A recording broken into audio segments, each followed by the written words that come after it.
आप सभी साथियों को बहुत बहुत नमस्कार, बहुत बहुत अभिनंदन। आज के इस लेट नाइट सेशन में आपका स्वागत है, अभिनंदन है। आशा करता हूं कि आप सब बेहतरीन होंगे, ज़बरदस्त होंगे और अपने आने वाले प्रमोशन एग्जाम की तैयारी बड़े ज़ोरों शोरों से कर रहे होंगे। मेरी आवाज़ आप तक पहुंच रही है तो कोई साथी कंफर्म कर देंगे मेरी आवाज़ आप तक पहुंच रही है। तो हाँ किसी सर, आ नमस्कार सर। रही है। आवाज आ रही है सर। नमस्कार। ओके। तो ऑडियो वीडियो नमस्ते क्लियर सर है? जी। बहुत हाँ बहुत सर, अभी वीडियो क्लियर है। नमस्कार, स्वागत। चैट बोर्ड पे भी नज़र डाल के देखते हैं। वाह, बहुत बढ़िया, बहुत सारे साथियों के नमस्कार, स्वागत, अभिनंदन आ रहा है। उत्तर प्रदेश ग्रामीण बैंक का सर्कुलर क्लास भी करें? अरे वाह। उत्तर प्रदेश ग्रामीण बैंक के सर्कुलर क्लास तो चल ही रहे हैं, वही तो चल रहे हैं। तो आप सभी साथी इतनी रात जगे हैं क्योंकि आप अपने सफलता की तैयारी में लगे हैं और आप अपने खुद के जीवन के सगे हैं, इसीलिए इतनी देर रात जगे हैं। किसी ने बोला कि सर आप इतनी देर रात पढ़ाते हो, तो हमने कहा कि उम्मीद को कभी खोया नहीं करते, साहिल अगर दूर है तो रोया नहीं करते, और जो रखते हैं तड़प दिल में कुछ पाने की, उन लोग रातों को भी सोया नहीं करते, रातों को भी सोया नहीं करते। तो कहने का तात्पर्य यह है, आपके अंदर एक तड़प चाहिए, एक क्वालिटी है किसी चीज को पाने के लिए, वो है तड़प, डिजायर, है ना। बर्निंग डिजायर बोलते हैं ना। तो जिस चीज की चाहत आप में बढ़ जाएगी और चाह बढ़ जाएगी, तो उसको पाने की रास्ते भी मिल जाएंगे और उससे आपके वास्ते भी मिल जाएंगे। फासला क्या, रास्ता खुद ब खुद आपको मंजिल तक ले जाएगा। क्या करना है आपको? उसके लिए तड़प होनी चाहिए, ललक होनी चाहिए, और वो आपको मंजिल तक पहुंचाएगा। तो एक पहली चीज है, आपके अंदर उत्साह होना चाहिए।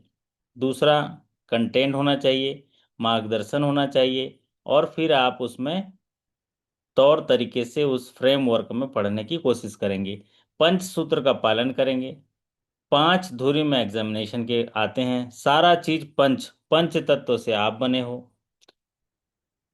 जो भी ज्ञान अर्जन कर रहे हो वो पंचामृत जैसा है।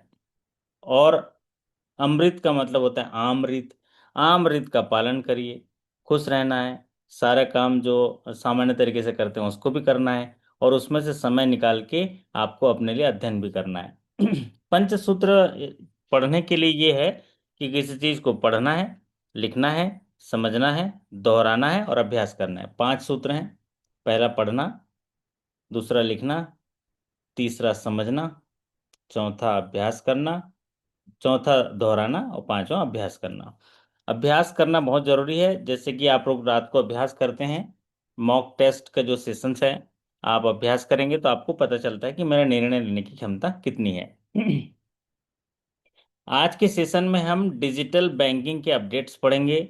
आज का सेशन बेसिक लेवल का सेशन है जो क्लरिकल टू ऑफिसर के लिए इम्पोर्टेंट होगा। और क्लरिकल टू ऑफिसर का जो डिजिटल बैंकिंग अपडेट्स हैं या डिजिटल बैंकिंग है, उनमें ज़्यादातर सवाल आते हैं। हायर स्केल के लिए भी हम डिजिटल बैंकिंग के सवाल आने वाले दिनों में करेंगे, जो क्लरिकल के लिए भी इम्पोर्टेंट होगा और हायर स्केल के लिए भी इम्पोर्टेंट होगा। लेकिन आज का सेशन खास तौर से क्लरिकल टू ऑफिसर के लिए जो है इम्पोर्टेंट होगा। तो पीछे जो पावर पॉइंट है आपको विजिबल है, ठीक तरीके से दिख पा रहा है? कोई साथी बताएं। ऑडियो तो सही जा रहा है, बाकी विजुअल्स यस सर, विजुअल है। हाँ जी सर। ओके। विजुअल है सर। तब अपने अपना जो है बढ़िया तरीके से थोड़ी देर, केवल आधा घंटा 40 मिनट हम पढ़ेंगे। लेकिन इस आधा घंटा 40 मिनट में अगर ध्यान पूर्वक आप सुनेंगे तो सबसे बढ़िया सीखने का तरीका है कम समय में। तो आप जो है ध्यान पूर्वक सुनिए सेशन को, या किसी एक्सपर्ट को सुनिए। जब आप किसी जानकार को सुनते हैं तो आप कम समय में ज़्यादा सीख पाते हैं। उसकी वजह यही है कि जो एक्सपर्ट जिसके करीब आप पहुंचे हैं, वो बहुत मेहनत अनुसंधान करके आपके साथ चर्चा करता है। और इंसान की खासियत ये है कि सुनने की क्षमता थोड़ी सी कम हो गई है। अगर वो बढ़ा दी जाए हमारे, तो वो हमारे लिए लाभप्रद होगा, क्योंकि उस इंसान को सीख रहे हैं जो काफ़ी तजुर्बा है, उसके पास अनुभव है। तो वो उसके सारे, जैसे अभी आप सीनियर जो हमारे साथी पढ़ा रहे हैं उनको सुन रहे होंगे, 30-30 साल, 38-38 साल बैंक में नौकरी करके वो अनुभव साझा करते हैं। तो आप उनके इंसाइट आपको मिल रहे होंगे। तो पंचसूत्र है: पढ़ना, लिखना, समझना, दोहराना, अभ्यास करना। पंच सार या पंच जो पिलर होते हैं एग्जामिनेशन के, उसमें सबसे पहला पिलर होता है आरबीआई के मास्टर डायरेक्शन, जो बीच बीच में हम सेशन ला रहे हैं। दूसरा जो इम्पोर्टेंट पिलर होता है जनरल बैंकिंग, जो बीच बीच में जनरल बैंकिंग के क्वेश्चन आ रहे हैं। तीसरा इम्पोर्टेंट पिलर होता है इंटरनल बैंकिंग, जो पॉलिसी रिलेटेड आपके सारे सेशंस हो रहे हैं, बैंक वाइज हो रहे हैं। और चौथा जो इम्पोर्टेंट होता है वो है डिजिटल बैंकिंग अपडेट्स, क्योंकि जो अब वर्तमान समय है वो डिजिटल एरा का है, डिजिटल बैंकिंग का है। और ये डिजिटल बैंकिंग बैंकिंग को समावेशी बनाने में एक बड़ा योगदान देता है। फाइनेंशियल इंक्लूजन से लेके जो एडवांस बैंकिंग तक सारी चीज़ों में डिजिटल बैंकिंग एक बड़ा रोल अदा कर रहा है। और पांचवी चीज होती है करंट बैंकिंग अफेयर्स, जो हायर स्केल में काम आता है, तो हम लोग उसके भी सेशन करेंगे। तो ये पांच आपके पिलर हैं: RBI master direction, general banking, फिर उसके बाद इंटरनल बैंकिंग, फिर उसके बाद डिजिटल बैंकिंग, और फिर उसके बाद होता है करंट बैंकिंग अफेयर्स। एक पार्ट और भी होता है जो उनमें सब में इंक्लूड होगा, वो मेजर पार्ट होता है गवर्नमेंट स्पॉन्सर स्कीम्स। तो चूंकि वो उसके अंदर सब आ जाते हैं, गवर्नमेंट स्पॉन्सर स्कीम के तीन पिलर होते हैं: एक होता है गवर्नमेंट के डिपॉजिट स्कीम, एक होता है गवर्नमेंट के लोन स्कीम, और एक होता है एंसिलरी बिजनेस। आज के सेशन में ये क्वेश्चन बेस्ड सेशन है, मतलब इसमें थ्योरी बेस्ड नहीं है, क्वेश्चन के फॉर्म में हम डिस्कस करेंगे। और कुछ नई जानकारियां अगर मुझे याद आएंगी तो मैं उनके बारे में आपको बता दूंगा। तो पहला सवाल आपकी स्क्रीन पर लेता हूं। पहला सवाल है: under revised UPI rule September 2025, the new daily transaction for the select category. इसमें यहाँ पर ये कहा गया है, यूपीआई रूल्स जो है, यूपीआई रूल्स के मुताबिक सितंबर 2025 में एक नया लिमिट दिया गया सेलेक्ट कैटेगरी में। तो सितंबर 2025 जो है यूपीआई को रिवाइज किया गया है। जैसे यूपीआई में आप ट्रांजैक्शन करने जाते हैं, तो अगर जनरल तरीके से देखेंगे तो जनरल की कोई लिमिट बता पाएगा कोई साथी? अगर यूपीआई में देखेंगे तो जनरल मैक्सिमम डेली लिमिट कितना होता है यूपीआई में? यूपीआई 1 लाख जिसका होता है सर। 1 लाख होता है, वन बहुत बढ़िया। लाख 1 लाख। और आज से 2 साल पहले यही सवाल पूछा जाता था। तो आज न होगा कल के जैसा, कल न होगा आज के जैसा, पल पल में परिवर्तन है पल पल के जैसा। तो हमें भी तैयार रहना है उस पल के जैसा, जैसा जरूरत है उस पल के जैसा। तो उस पल के जैसा हमें जरूरत रहना है। एक समय पूरे टाइम ये सवाल आता था कि मैक्सिमम डेली यूपीआई लिमिट क्या है, आप 1 लाख देते थे। लेकिन अभी जो है इसमें रिवाइज यूपीआई रूल्स जो है वो सेलेक्टेड एरिया में उन्होंने यूपीआई के ट्रांजैक्शंस को जो है बढ़ा दिया है। और ये ट्रांजैक्शन जो है अब कुछ सेलेक्टेड एरिया में 10 लाख कर दिया गया है। कितना कर दिया गया है? 10 लाख कर दिया गया है। अब इसको किस कैटेगरी में किया है मैं आपको बता देता हूँ। जैसे एक और सवाल आपसे मैं पूछना चाहता हूँ। यूपीआई जब एक सवाल आ गया है, अगर यूपीआई का आप ऑन इंस्टॉल कर देते हैं तो फिर उसके बाद ट्रांजैक्शन करेंगे तो 24 घंटे में ट्रांजैक्शन की लिमिट कितनी होती है? कोई साथी बता देगा माइक ऑन करके? 5,000 सर। 5,000, 24 घंटे तक 5,000। 5,000। बहुत बढ़िया। और अगर यूपीआई का जो सिम वगैरह बदल देते हैं तो एक्टिवेशन में 24 घंटे तक, या अनइंस्टॉल कर देते हैं तो 5,000 का ट्रांजैक्शन करते हैं। एक ट्रांजैक्शन होता है पी टू पी। उसका फुल फॉर्म क्या होता है? पी टू पी का फुल फॉर्म कोई साथी बताएगा? पी टू पी का फुल फॉर्म क्या होता है? Person to person person. Person to person. Person to person. तो पर्सन टू पर्सन के लिए जनरली जो पर डे की लिमिट है पर्सन टू पर्सन, वो पहले भी 1 लाख था, अभी भी कितना है? 1 लाख। ठीक है, इसमें क्लियरिटी आप समझ लें कि पर्सन टू पर्सन पहले भी 1 लाख था, अभी भी 1 लाख है।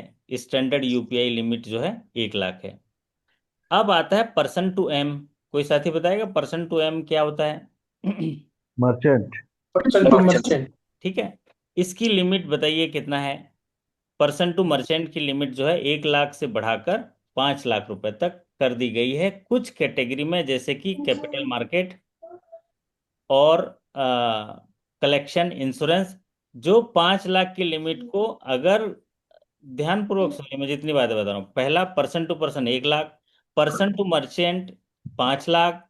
लेकिन अगर कोई वेरीफाइड मर्चेंट है तो उस सेक्टर में उसको 10 लाख तक भी बढ़ाया गया है। ठीक है। अब बताइए वेरीफाइड पर्सन, मर्चेंट का क्या मतलब है सर? वेरीफाइड मर्चेंट ऐसे मर्चेंट हैं जो उनको एक वेरीफाइड मर्चेंट की कैटेगरी के तहत दिया गया है एनपीसीआई के द्वारा। एनपीसीआई जो इम्प्लीमेंटिंग एजेंसी है, उसके द्वारा वेरीफाइड किया गया है।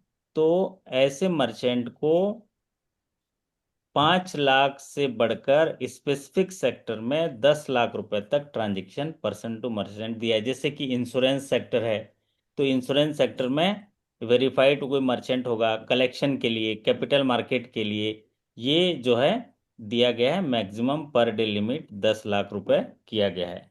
और सॉरी 10 लाख रुपए का डेली लिमिट किया गया है। अब इसमें एक देखिए, जैसे 1 लाख रुपए पर डे की लिमिट है और पर ट्रांजैक्शन की लिमिट जो है उनकी 1 लाख रुपए है। कैपिटल मार्केट के लिए जो रिसेंट अपडेट है वो 10 लाख किए गए, जो हमारे साथी बता रहे हैं। एक और है, अगर कोई रिटेल डायरेक्ट में इन्वेस्ट करना चाहता है, रिटेल डायरेक्ट में, तो उसकी लिमिट कोई बताएगा, कोई साथी? रिटेल डायरेक्ट में, 5 लाख सर। रिटेल डायरेक्ट में 5 लाख का किया है, बहुत बढ़िया, है ना। बहुत ये देखिए, इसको थोड़ा क्रमवार तरीके से आपको सरल तरीके से मैं रिपीटेटिव मोड में बताता हूँ। अगर जनरल पर्सन टू पर्सन की बात आती है तो पर्सन टू पर्सन में 1 लाख रुपए। अगर पर्सन टू मर्चेंट आता है तो 5 लाख रुपए। Person to merchant verified merchant आते हैं, जैसे कि कैपिटल मार्केट, इंश्योरेंस, इस कैटेगरी के आते हैं जो एनपीसीआई द्वारा वेरीफाइड होंगे। उनके पास कोई कैटेगरी होगा, वो कैटेगरी पर हम अभी जिक्र नहीं करेंगे क्या कैटेगरी के बाद वो वेरीफाइड दिया है, लेकिन जैसा बिटवीन द लाइन उन्होंने कहा है पॉलिसी में, वो वेरीफाइड मर्चेंट होंगे। तो उदाहरण के तौर पर इंश्योरेंस हो गया, कलेक्शन हो गया और कैपिटल मार्केट हो गया, तो लिमिट जो है वो स्पेसिफिक सेक्टर में 10 लाख रुपए कर दी गई, याद रहेगा। और सॉरी, ये 5 लाख आ रहा है, नहीं नहीं 5 लाख नहीं होगा, ये 5 लाख तो पर्सन टू मर्चेंट है। ये 10 लाख का जो लिमिट है, 1 मिनट 10 लाख जो है ये, 1 सेकंड है ना, रिसेंट पीपीटी दिख रहा है क्या आपको? गायब नो हो? सर। नहीं। ओके, नहीं। No sir. 1 सेकंड। हाँ, तो पर्सन टू पर्सन 1 लाख रुपए, पर्सन टू मर्चेंट 5 लाख रुपए, person to special sector verified merchant जो है 10 लाख होगा। और ये 10 लाख रुपए इस सवाल के हिसाब से स्पेसिफिक, हालांकि सवाल थोड़ा छोटा है, सवाल और थोड़ा बढ़ सकता था, तब और क्लियरिटी आती। इसमें जुड़ेगा आईपीओ, रिटेल डायरेक्ट, या और IPO, sorry capital market, insurance collection आएगा तो 10 लाख रुपए। अगर आईपीओ और रिटेल डायरेक्ट स्कीम आएगा तो 5 लाख रुपए। और अगर हॉस्पिटल एजुकेशन इंस्टीट्यूशंस आएगा तो जो लिमिट है वो 5 लाख रुपए पर ट्रांजेक्शन होगा। क्रेडिट कार्ड का बिल पेमेंट करते हैं तो उसमें लिमिट कितना है, आप बताइए। क्रेडिट कार्ड का अगर लिमिट पे करेंगे तो उसकी लिमिट कितनी है यूपीआई में? पर्सन टू पर्सन तो 1 लाख है, लेकिन क्रेडिट कार्ड यहाँ मर्चेंट 5 लाख सर। 5 लाख हो जाएगा। बहुत बढ़िया, समझ रहे हैं ना, क्रेडिट कार्ड का बिल पेमेंट कर रहे हैं, तो चूंकि क्रेडिट कार्ड से आप मर्चेंट का बिल पे किए हो, तो आपको यहाँ पर 5 लाख रुपए आपका लिमिटेशन हो जाएगा क्रेडिट कार्ड के बिल पेमेंट में। अगर गवर्नमेंट का कोई ई मार्केट प्लेस है, जिसको जैम पोर्टल कहते हैं, जैम पोर्टल के लिए ट्रांजेक्शन, जैम पोर्टल में बहुत सारे प्रोडक्ट्स होते हैं, है ना, तो यहाँ की लिमिट क्या होगी, देखो, दिमाग लगाइए क्या हो सकता है। गवर्नमेंट के ई मार्केट प्लेस में मर्चेंट ही होगा, है ना, मर्चेंट ही होगा, सामान खरीद रहे हैं, तो 5 लाख होगा। तो यहाँ पर जो 10 लाख वाला ट्रांजेक्शन है वो किसके लिए है? तीन चीज याद रख लीजिए, कैपिटल मार्केट के लिए, इंश्योरेंस के लिए और कलेक्शंस के लिए। तो इनके लिए 10 लाख है। पर्सन टू पर्सन के लिए 1 लाख है। पर्सन टू मर्चेंट के लिए 5 लाख है। Person to capital market insurance and collection के लिए 10 लाख है। Person to IPO and retail direct के लिए 5 लाख है। और हॉस्पिटल एजुकेशन के लिए 5 लाख है। क्रेडिट कार्ड बिल के लिए 5 लाख है। गवर्नमेंट ई मार्केट प्लेस के लिए 5 लाख है। याद रहेगा? ठीक। हम्म। बहुत बढ़िया। कोई एक साथी रात का समय है ना? हाँ ना करते रहेंगे तो अच्छा रहेगा। और हम लोग साथ में सफर करते रहेंगे, गाड़ी में जाते हैं तो, है ना? अनुराग बोलता है ना कि सर जी सर। बात करते चलिए, गाना लगाते चलिए, है ना? सर एक बार एक बार रिपीट कर देंगे सर। रिपीट कर देते हम्म, हैं। अगर यूपीआई की transaction person to person 1 lakh, person to merchant 5 lakh, 5 lakh. Person to credit card 5 lakh, हाँ, person to GeM portal 5 lakh, हाँ, पर्सन टू आपका आईपीओ और आरबीआई का जो रिटेल डायरेक्ट है वहाँ 5 लाख। हाँ, और सिर्फ 10 लाख बढ़ाया है कैपिटल मार्केट, इंश्योरेंस और कलेक्शन, इसके लिए, है ना? इसके लिए बढ़ाया है 10 लाख रुपए, और रिसेंटली सितंबर में बढ़ाया है। बहुत बढ़िया। अगर इतना एक क्वेश्चन से इतनी सारी चीजें जान गए तो आपका जो है उद्देश्य पूरा हो जाएगा। अगला सवाल आपकी स्क्रीन पर, सर सरल सा सवाल है। सर मर्चेंट किसको बोल सकते हैं? जैसे कोई शॉप वाले होते हैं उनको मर्चेंट बोल सकते हैं क्या? मर्चेंट, शॉप वाले को मर्चेंट। किसी शॉप वाले बशर्ते ज्वेलरी शॉप करनी बशर्ते है। बशर्ते मर्चेंट एस्टेब्लिशमेंट होना चाहिए, उद्यम रजिस्ट्रेशन होना चाहिए उसने, वो सारी चीज़ें। इसीलिए तो बैंकों की भूमिका बड़ी हो जाती है। जब भी करंट अकाउंट खोलते हैं उसके लिए केवाईसी कितने स्ट्रिक्ट गाइडलाइन है। Physical verification, due diligence, member establishment, उसके सारी चीज़ें, मॉनिटरिंग, ये सारा होता है ना। तो मर्चेंट मतलब जो व्यापारी है, और वो रजिस्टर्ड होना चाहिए। ये सारी चीज़ें डिजिटल लाई गई हैं ताकि पारदर्शी और गवर्नमेंट के गाइडलाइन का अनुपालन हो। सरल सवाल यहाँ सपोज पर अभी हम आपके। हाँ जी। किसी ज्वेलरी शॉप में जाकर करते हैं तो हम हाँ, 5 लाख कर सकते हैं अपने फोन से ट्रांजेक्शन, अगर वो रजिस्टर्ड है सब कुछ है तो। कर सकते हैं, वो मर्चेंट है। ठीक है, और वो एस्टेब्लिशमेंट में लिया होगा, करेक्ट, मर्चेंट है, तो उसको कर सकते हैं। लेकिन बशर्ते वो जिसमें एक्सेप्ट कर रहा है, कलेक्ट कर रहा है, वो किसके साथ है, पर्सन टू पर्सन में वो खाता किस, कौन से उसमें एक्सेप्ट कर रहा है, वो देख लीजिएगा। ठीक है। Okay sir. वो क्या है जिसको भेज रहे हैं, वो भी तो किसी मोड से, यूपीआई से भेज रहे हैं ना वो। Non personal account sir. हाँ, नॉन पर्सनल है तो मर्चेंट है। ठीक है।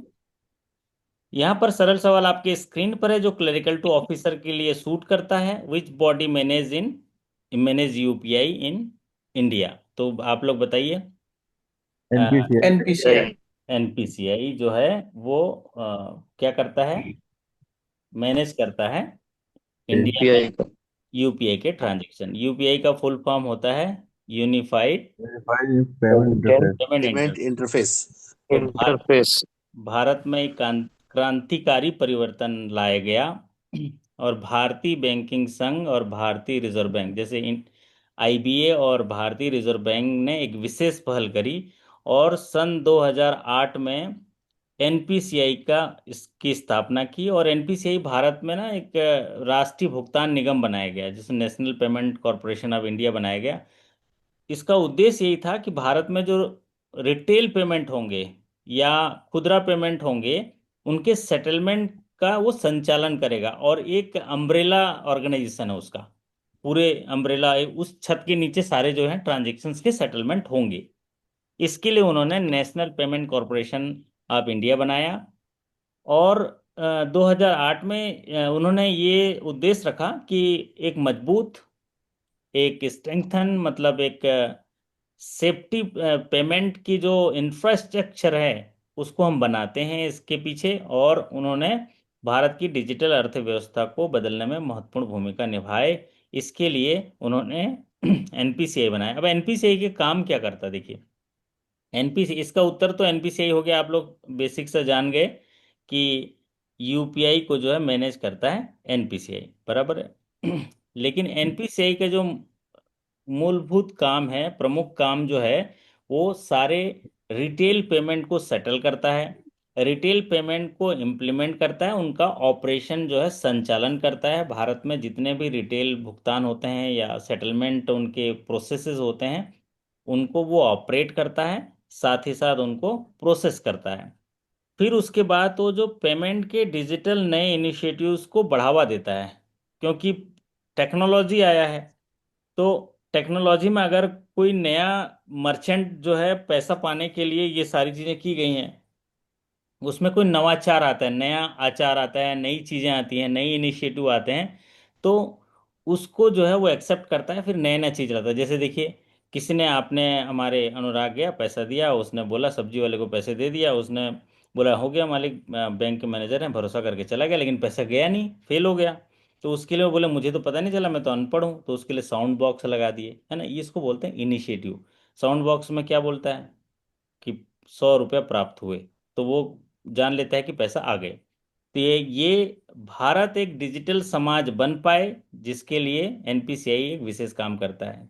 तीसरा, सेफ्टी और ease of doing the banking business करता है, उनके पैसे को पाने के लिए ईज ऑफ डूइंग बिजनेस करता है, सुलभ तरीके से सेवाएं प्रदान कराता है। फिर होता है नए नए प्रोडक्ट का उत्पाद बनाता है। नए प्रोडक्ट एनपीसीआई के बोलेंगे तो क्या है बताइए। यूपीआई ऑलरेडी पढ़ रहे हैं हम, यूपीआई है, रुपे कार्ड है, भीम पेमेंट है, और एनईटीसी है, जो टोल वगैरह जो कलेक्शन होते हैं वो है, भारत बिल पे है। ये सारे जो हैं इसके उत्पाद हैं, उसके इनोवेटिव हैं, जिनको लॉन्च किया है और एक क्रांति लाया है पूरे भारत को। न्यूनतम लागत पर सभी व्यक्तियों तक ये डिजिटल पेमेंट सुरक्षित तरीके से पहुंचे, भुगतान का सेटलमेंट हो, ये चीज उपलब्ध कराना, ये अधोसंरचना उपलब्ध कराना, डिजिटल अर्थव्यवस्था को सुरक्षित करने के लिए एनपीसीआई काम करता है। इसका प्रोडक्ट मैंने आपको बता दिया। RuPay card famous product, UPI है, भारत इंटरफेस फॉर मनी है, भीम है, और नेशनल इलेक्ट्रॉनिक टोल कलेक्शन है, और भारत बिल पेमेंट, ये इसके उत्पाद हैं। चलिए अगले सवाल पर चलते हैं। तो इसमें ये सवाल को डिस्कस करते समय आपके पास ये फायदा हो गया कि क्लरिकल टू ऑफिसर के लिए तो बात हो गई, उसके अलावा भी मैंने कुछ इनसाइट आपको बता दिया। अगला सवाल आपकी स्क्रीन पर देखिए, हालांकि इसको आप जान रहे होंगे, इसके लिए अलग सेशन मुझे लगेगा तो मैं कर लूंगा अलग से भी। भारतीय रिजर्व बैंक ने डिजिटल लैंडिंग के लिए डायरेक्शन दिए हैं, और डिजिटल लैंडिंग डायरेक्शन में उन्होंने बहुत एडवाइजरी दिया है, मार्गदर्शन दिया है, मास्टर डायरेक्शन है आरबीआई का। 2025 में डायरेक्शन दिया है, जिसका उद्देश्य है, यहाँ पर ऑप्शन आपको दिख रहा है, promote cash transaction, strengthen guardrails for financial fintech lending, remove KYC norm, encourage NBFCs. तो जो नए गाइडलाइन डायरेक्शन दिए हैं, उसका उद्देश्य है 2025 में भारतीय रिजर्व बैंक ने जो डिजिटल लैंडिंग डायरेक्शन दिया है, जैसा कि आप देख भी रहे होंगे कि डिजिटल लैंडिंग का जैसे ऐप के माध्यम से, फ़ोन पे, गूगल पे से भी डिजिटल लैंडिंग शुरू हो गई हैं। तो इसका मुख्य उद्देश्य है, क्या उद्देश्य है, जैसा हमारे सभी साथी बता रहे हैं, उद्देश्य है कि जो भी डिजिटल लैंडिंग है, फिनटेक लैंडिंग है, डिजिटल लैंडिंग के जो आरबीआई ने दिया है, तो उसका उद्देश्य है कि किस तरीके से उसको मजबूत बनाया जाए डिजिटल लैंडिंग को, और सभी लोगों को उनके आवश्यकताओं के समय उसकी पूर्ति की जाए। इसके लिए जो है वो गाइडलाइन डायरेक्शन देता है। आरबीआई का काम है रेगुलेटर, वो डायरेक्शन देता है, और उसका अनुपालन करने की जिम्मेदारी बैंकों की है, फाइनेंशियल इंस्टीट्यूशन की है, और वो सुपरवाइज करता है, विजिट करता है।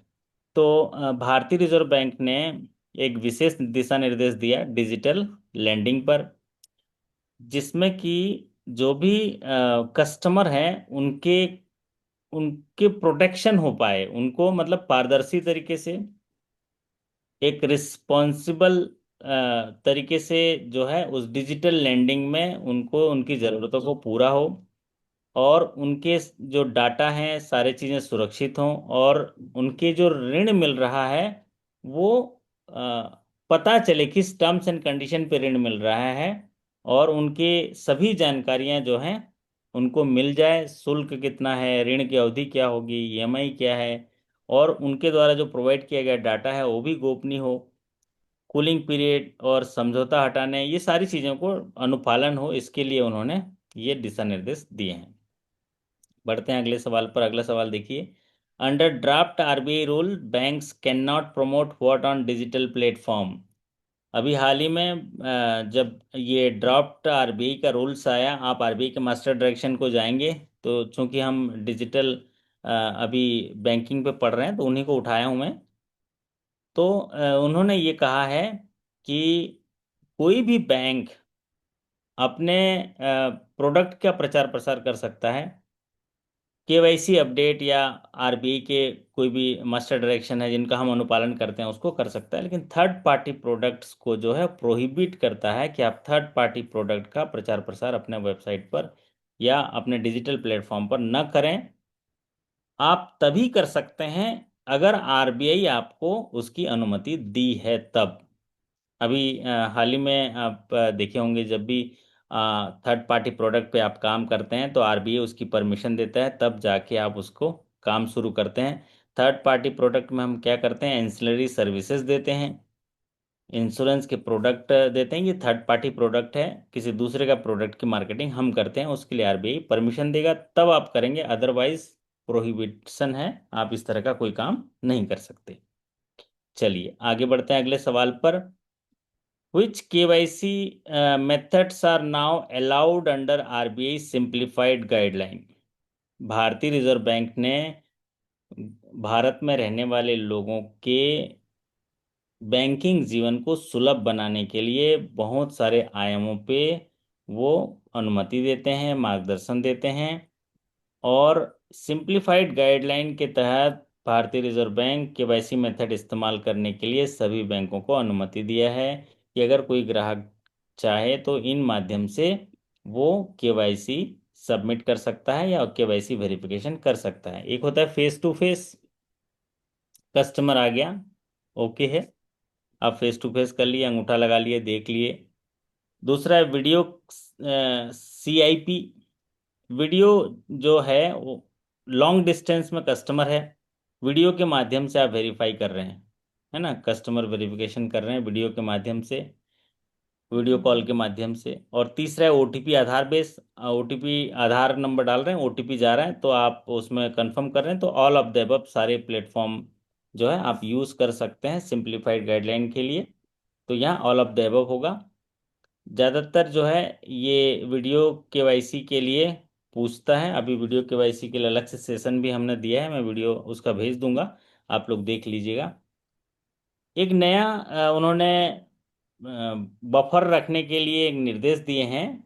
RBI set the run of rate of digitally accessible retail products deposit eight which rate, 1%, 2.5%, 5%, 10%। अब आप देखिए, भारतीय रिजर्व बैंक ने ये कहा है, अभी आप लोग देख रहे होंगे कि डिजिटल बैंकिंग जो है वो कितना बढ़ गया है। कोई साथी बताएगा, अभी अगर सामान्यतः देखेंगे 100 ट्रांजेक्शन हो रहे हैं तो कितने ट्रांजेक्शन जो हैं डिजिटल बैंकिंग से होते हैं, कोई अंदाजा लगाएगा या ऐसी कुछ जानकारी आप लोग देखे होंगे?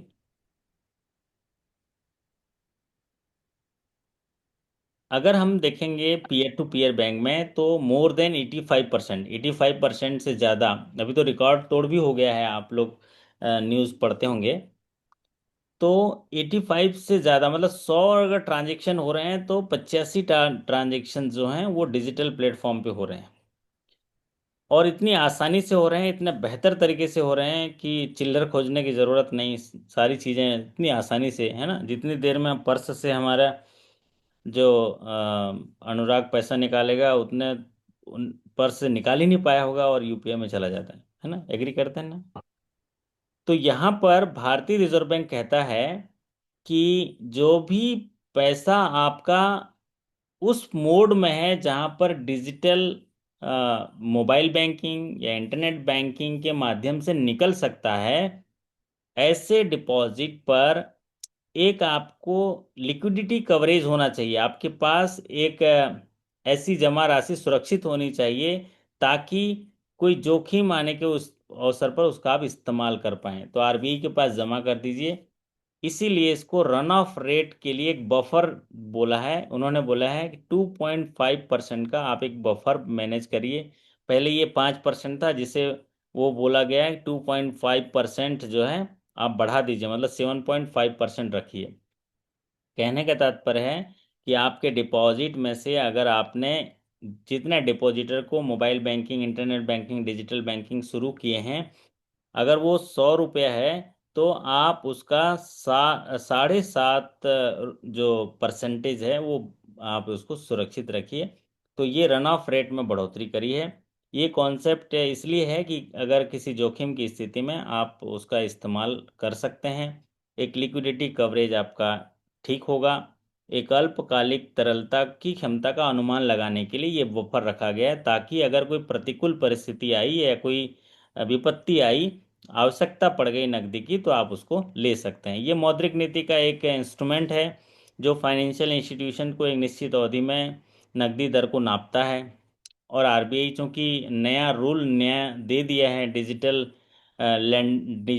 डिपॉजिट्स पे या डिजिटल रिटेल जो मास्टर डायरेक्शन दे दिया है 2025 में, कि जो भी डिजिटल डिपॉजिट रिटेल का है उसमें भारतीय रिजर्व बैंक ने बैंकों को कहा है कि आप 2.5% का बफर लगाइए और रन ऑफ रेट उसको जो है एडिशनल बढ़ाइए। पहले ये 5% था जिसे बढ़ाकर 7.5% कर दिया। रन ऑफ रेट ये बताता है कि बैंक को संभावित तौर से कितनी नकदी की जरूरत पड़ सकती है, उसके लिए वो तैयार रहें। और जब बैंक में लोग खाते में पैसा जमा करते हैं और नकदी को निकालते हैं तो वो रन ऑफ कहलाता है। क्या कहलाता है? रन ऑफ कहलाता है। यदि बड़ी संख्या में लोग एक समय में नकदी निकालेंगे तो उसको रन ऑफ रेट्स को जो है बढ़ा देता है। इसी के लिए जो है ये भारतीय रिजर्व बैंक ने इसे बढ़ाकर 2.5% का बफर मैनेज करने के लिए बताया। समझ में आया तो बोलिए जरा हो। अर्पिता जी, समझ में आ रहा है? अब तक मेरी बात पहुंच रही है? जी सर। अच्छा, जी सर, आ रही है, पहुंच समझ रही है। रही हूँ। ओके, तो जब आपका एग्जाम हो जाएगा तो चाय पिलाना पड़ेगा आपको सबको। देखो हमारे 80 साथी पढ़ रहे हैं। जी बिल्कुल सर। चलिए, बहुत बढ़िया। तो ऐसे ही भाव में ही पढ़ा जाता है, आराम से ही पढ़ा जाता है। और ये नहीं कि अपने आप को स्ट्रेस देना है, बस जितना हो सकता है। लेकिन अगर साधना करेंगे ना तो अब कभी स्ट्रेस नहीं आएगा। और हमारे साथ 1 साल रहेंगे तो स्ट्रेस गायब हो जाएगा, क्योंकि आपका सारा स्ट्रेस जो है मैं ले लूँगा, है ना। तो बोलते हैं ना, बुजुर्गों ने एक ही बात सिखाई है, नया दर्द ही पुराने दर्द की दवाई है। तो आप नया दर्द ले लेंगे, मैं नया दर्द दे दूंगा आपको, हैं, हंसते हंसते कैसे दर्द को सहा जाता है, तो आपको अच्छा लगेगा। अगला सवाल आपकी स्क्रीन पर देखिए। ये जो डिजिटल डिपॉजिट बफर का रूल है वो कब से लागू होगा? तो आप ये जब भी ऐसे कोई नए चेक डेट होते हैं उस चेक डेट के बारे में सवाल पूछता है, इसलिए मैंने ये सवाल रखा है। तो जो डिजिटल डिपॉजिट पर जो बफर 2.50% बढ़ाया गया है, ये लागू किया जाएगा 1 अप्रैल 2026 से। तो इससे क्या होगा कि अब थोड़ा बैंकों को लोन देने के लिए थोड़ा पैसा कम पड़ेगा, लेकिन चूंकि डिजिटल लैंडिंग से पैसा जा भी रहा है तो पैसा आएगा भी। तो इसी वजह से हम लोग बेहतर ग्राहक सेवा पे काम करते हैं कि जिस आज तो इतने कंपटीशन होगा कि जहाँ ग्राहक सेवा अच्छा होगा, जहाँ की फैसिलिटी अच्छी होगी, लोग वहाँ पर काम करेंगे। तो यहाँ पर जो है इम्प्लीमेंटेशन, जो digital deposit buffer run of rules पे जो इम्प्लीमेंटेशन होगा वो 1 अप्रैल 2026 जो है उसका डेट होगा, वहां से रखना पड़ेगा। Which organization regulates bank digital banking channels? अब जहां बैंकों के रेगुलेशन की बात आई वहां पर सिर्फ सिर्फ एक ही आंसर होगा। क्या आंसर होगा? हालांकि जब हमारे साथी ऐसे क्वेश्चन आएंगे तो बहुत सारे साथी गलत कर देंगे, लेकिन ये क्वेश्चन जरा घुमावदार क्वेश्चन है। देखिए, बैंकों को डिजिटल बैंकिंग चैनल में कैसे काम करना है ये रेगुलेट कौन करेगा? मास्टर डायरेक्शन देता है आरबीआई। इसीलिए मैंने पहली धुरी में रखा है कि जो बैंकिंग प्रमोशन एग्जाम में 5 चीजें होती हैं। पहला होता है आरबीआई मास्टर डायरेक्शन, तो आरबीआई रेगुलेट करता है। अगर हम संचालन की बात करेंगे यूपीआई में तो एनपीसीआई करेगा। अगर इंश्योरेंस और को रेगुलेट करने की बात आई तो आईआरडीए होगा। अगर स्टॉक्स को होगा तो सेबी होगा। और मिनिस्ट्री ऑफ फाइनेंस जो है वो सारी चीज़ों को देखता है और सरकार के नीति नियम बनाता है। उसके लिए अनुपालन करने के लिए आरबीआई को कहता है, क्योंकि आरबीआई जो है सरकार का बैंक है। लेकिन बैंकों को रेगुलेट करता है भारतीय रिजर्व बैंक। सीधा सवाल, कोई कंफ्यूजन नहीं होना चाहिए। What is the full form of NPCI? जैसा कि मैंने डिटेल तौर से एनपीसीआई के बारे में बता दिया, लेकिन है सवाल सरल लेकिन हाँ, क्लरिकल टू ऑफिसर के लिए है सवाल। तो ये सवाल पूछा जाता है, इसलिए सीधा सीधा इसका आंसर रहेगा national payment corporation of India. 2008 में इसकी स्थापना की गई थी। भारत में जो खुदरा रिटेल पेमेंट्स सेटलमेंट को सुरक्षित और भुगतान प्रणाली को देखने के लिए, उसके नए इनोवेटिव को आधारभूत संरचना को आगे बढ़ाने के लिए ये सारे एनपीसीआई ने दिया, और आप लोग अभी उसको इस्तेमाल कर रहे हैं, हम लोग जो है ग्राहकों को प्रदान कराते हैं। Which digital payment interface crossed record digital transaction in 2025? अब मैंने अब आपने देखा ही होगा, इसमें क्या ही दिमाग लगाना। आप बताओ इनमें से कौन सा ट्रांजैक्शन है जो इसने रिकॉर्ड तोड़ दिया 2025 में। अपना ही रिकॉर्ड तोड़ दिया। सबसे ज्यादा पेमेंट कैसे किसका होता होगा? अब बताइए अर्पिता जी, किसका पेमेंट होता होगा सबसे ज्यादा? यूपीआई। यूपीआई यूपीआई का, का। है ना? यूपीआई का है। तो ये रिकॉर्ड तोड़ा यूपीआई ने। और जैसा कि मैंने आपको कहा कि 85% से ज़्यादा ट्रांजेक्शन्स यूपीआई से हो रहे हैं। तो यूपीआई जो है सबसे ज़्यादा इसका जो यूनिफाइड पेमेंट इंटरफेस है वो अपने डिजिटल रिकॉर्ड्स को तोड़ा है। What is the revised maximum limit for UPI lite wallet 2025? Maximum एक यूपीआई लाइट वॉलेट होता है। यूपीआई लाइट वॉलेट एक ऐसा वॉलेट है कि, संजय जी आप कहाँ रहते हो, कौन सा गांव है आपका? बालाघाट सर। बालाघाट। तो वहाँ नेट वगैरह सब जगह मिलता है आजकल की? हाँ सर, 5G सर। ओके। तो यूपीआई लाइट वॉलेट जो है एक ऐसा वॉलेट है, अगर मान लीजिए कहीं पर आपका नेट काम नहीं कर रहा है तो भी वहाँ पर आप ट्रांजेक्शन कर सकते हैं। और इसके लिए जो है उन्होंने रिवाइज किया, पहले 2000 रुपीज़ के ट्रांजेक्शन से जिसे बढ़ाकर अभी क्या कर दिया गया है वॉलेट का, उसको 500। 5000 कर दिया। इसको 5000 में टिक कर लीजिए। क्या है ये? 500। 5000 कर दिया है। मैक्सिमम बैलेंस यूपीआई वॉलेट का 5000 कर दिया गया है। और इसमें एक और है जो आपका जो 2000 पहले मैक्सिमम था उसको 5000 कर दिया। साथ ही साथ इनको जो कुमुलेटिव लिमिट एक दे दिया है पर डे में, वो 10,000 है। कुमुलेटिव लिमिट जो है वो 10,000 दे दिया यूपीआई लाइट में। पहले वो 5000 तक था कुमुलेटिव में, लेकिन उसे बढ़ाकर अभी 10,000 कर दिया। तो ये 4000 जरूर क्लिक है, लेकिन इसको 5000 कर दीजिएगा। यूपीआई लेट वॉलेट में मैक्सिमम जो बैलेंस है वो 5000 होगा। ये आप नोट कर लीजिए, इसको मैं सुधार दूंगा पीपीटी अपलोड करते समय। अगला सवाल आपकी स्क्रीन पर देखिए, digital banking channel authorisation direction 2025 mandate. Digital जो चैनल पे जो भी अथराइजेशन होंगे उसके लिए डायरेक्शन दिए हैं, आरबीआई ने मास्टर डायरेक्शन दिए हैं।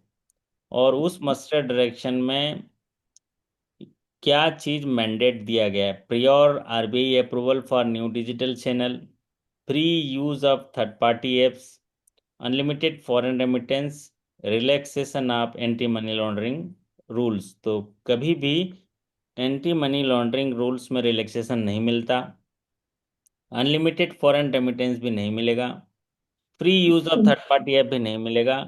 अगर कोई भी नया डिजिटल चैनल लेना है तो उसका अप्रूवल जो है आरबीआई से लेना पड़ेगा। तो यहाँ पर प्रियोर आरबीआई अप्रूवल चाहिए। अगर कोई भी बैंकिंग चैनल नया कर रहे हैं तो उसके लिए डायरेक्शन दिया है, आरबीआई से परमिशन लेना है। जैसे कि मैंने भी बताया कि आरबीआई प्रोहिबिट करता है कि आप किसी थर्ड पार्टी प्रोडक्ट की जानकारी भी अपने डिजिटल चैनल पे नहीं डाल सकते। अगला सवाल है, देखिए, which of these is an RBI initiative for secured online payment? निम्नलिखित में से कौन सा सिक्योर्ड ऑनलाइन पेमेंट है?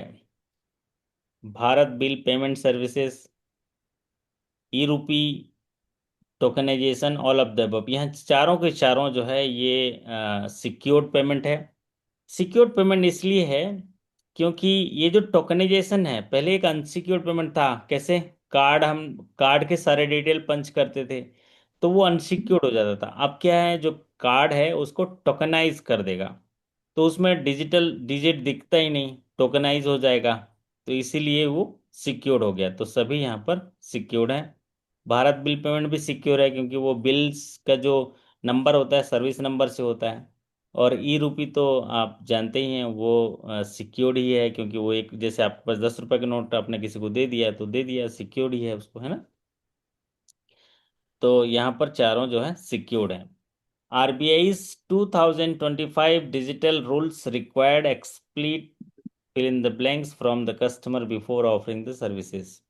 भारतीय रिजर्व बैंक ने जो डिजिटल रूल्स डायरेक्शन दी हैं 2025 में, उन्होंने ये कहा है उसमें कि आप जो है क्या चीज़ जो है कोई भी चीज़ कस्टमर को ऑफर कर रहे हैं तो उससे क्या लेना पड़ेगा। तो हमेशा इसमें कंसेंट लेना पड़ता है, कंसेंट लेंगे तभी जाके ही उसको सर्विस ऑफर कर सकते हैं, अदरवाइज ऑफर नहीं करेंगे। जैसे कि अभी एग्रीगेटर्स वगैरह में भी अगर आप अकाउंट एग्रीगेटर्स को परमिशन देंगे, कंसेंट देंगे, तभी जाके वो देख पाएगा। अगला सवाल आपकी स्क्रीन पर, which fintech initiative uses QR code for UPI payment. जब आप यूपीआई पेमेंट करने जाते हैं तो उसमें कौन सा क्यूआर कोड आता है, कोई साथी बता पाएगा? एक ही तो दिख रहा है यहाँ पर ऑप्शन में भी, है ना। तो फिनटेक इनिशिएटिव्स जो है वो क्यूआर कोड यूज करता है, भारत क्यूआर कोड यूज करता है। कौन सा क्यूआर कोड यूज करता है? भारत क्यूआर कोड यूज करता है। ये सवाल अभी पिछले समय भी आया था, नेशनलाइज बैंकों में भी आया था, अभी आपके ग्रामीण बैंक में भी आने लगा है, ये सवाल आएगा। RBI's video based KYC is officially term as, जो वीडियो बेस्ड केवाईसी है उसको क्या कहते हैं, कोई साथी बताएगा? जो वीडियो बेस अपना केवाईसी है उसको क्या कहते हैं, आप लोग सभी जानते होंगे। Customer identification procedure. हाँ, VCIP कहते हैं। क्या बोलते हैं उसको? अच्छा बताया Sita ji. Video customer identification procedure. हाँ, बहुत बढ़िया। तो इसको बोलते हैं video base customer identification procedure. तो हम क्या करते हैं, कस्टमर हमारे से 100 किलोमीटर दूर बैठा रहता है, हमारे बैंक के हेड ऑफिस में या डिजिटल जहाँ पर भी इंफ्रास्ट्रक्चर है वहाँ पर एक सेल होता है वीडियो केवाईसी का। वहाँ पर बैंक के अथॉराइज्ड ऑफिसर रहते हैं और उनको वीडियो कॉल से वेरीफाई करते हैं, और उनके जो पोजीशन ऑफ आधार वगैरह को करते हैं, और उनके वीडियो जो है कैप्चर करते हैं और अकाउंट में अटैच कर देते हैं और उनका केवाईसी अपडेट कर देते हैं। इसमें कोई साथी बताएगा कि ई केवाईसी क्या है? सरिता जी, आपको मेरी आवाज पहुंच रही है? आप बताइए केवाईसी क्या होता है। सर, आधार से जब ओटीपी से ऑथेंटिकेशन किया या फिंगर से ऑथेंटिकेशन किया जाता है कस्टमर का, तो आई थिंक वो ई-केवाईसी होता है। अच्छा, नहीं, आपने दोनों चीजें बताई। ई केवाईसी का मतलब है कि कस्टमर का आधार हमने पंच किया, आधार में ओटीपी आया, ओटीपी बता दिया, ई केवाईसी। ठीक। जी। और डिजिटल केवाईसी है कि कस्टमर आया और फिंगरप्रिंट वहां लगाया, एग्जैक्टली वो सर। डिजिटल केवाईसी है। ठीक। और जी sir. Video KYC, e KYC में हो सकता है कस्टमर नहीं भी आया हो, फोन से दे दिया ओटीपी, वो भी अच्छा चलेगा। फोन से ओटीपी आया, दे दिया, वेरीफाई, ई केवाईसी हो गया। ठीक है। ई केवाईसी के माध्यम से खाते भी खोल जाए। अभी कौन सा सेशन था इसके पहले? Basic saving bank deposit account था, है ना। तो उसमें जी सर। बताइए कि मैक्सिमम एक साल में कितना जमा हो सकता था? Sir, basic 1 lakh. 1 लाख। और एक समय में खाते में कितना बैलेंस हो सकता था? 50,000 एग्रीगेट कर लें। ओके। लेकिन अगर कोई ई केवाईसी वाला खाता है, ई केवाईसी वाला कस्टमर अभी आया नहीं है ब्रांच में, कस्टमर जी जी। ब्रांच में आया नहीं है, उसने आधार से ओटीपी दे दिया और खाते खुल गए, तो उसकी लिमिटेशन कितनी हो जाएगी basic saving bank deposit small sir, account में? 2 लाख। हम्म। कितनी हो जाएगी? कितना रुपए टू जमा कर लैख सकते हैं? 2 लाख। 50,000। और किसी भी समय खाते में कितना हो सकता है उसमें? 1 लाख सर। 1 लाख। तो अभी टू आएगा, लाख तो अभी आज की तारीख पर एक अगर आएगा लाख तो ये सवाल आएगा, ये याद रख लीजिए कि अगर ओटीपी बेस्ड खाता से, ओटीपी बेस्ड केवाईसी वेरिफिकेशन करके स्मॉल अकाउंट ओपन होता है, तो maximum amount in a financial year में बी क्रेडिटेड 2 lakhs, और maximum balance at a time will be 1 lakh। 1 lakh. E KYC clear है? जी सर। डिजिटल केवाईसी, कस्टमर आया है तो कस्टमर खुद ही आ गया है, अंगूठा वगैरह लगा दिया, तो डिजिटल की इसको फुल केवाईसी में आता है, डिजिटल केवाईसी ना।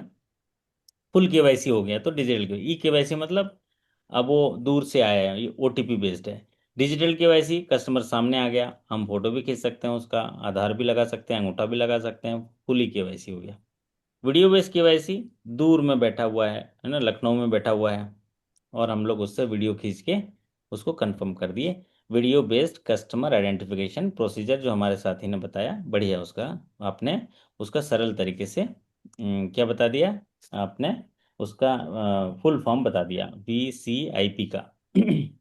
अब जो video based customer identification process है, इसको भारतीय रिजर्व बैंक ने अप्रूव किया है कि बैंक जो है ऑनलाइन प्रक्रिया के माध्यम से किसी भी कस्टमर जो दूर है उसका पहचान कर सकते हैं, उसका आइडेंटिफिकेशन कर सकते हैं, और केवाईसी वेरिफिकेशन में उसका इस्तेमाल कर सकते हैं।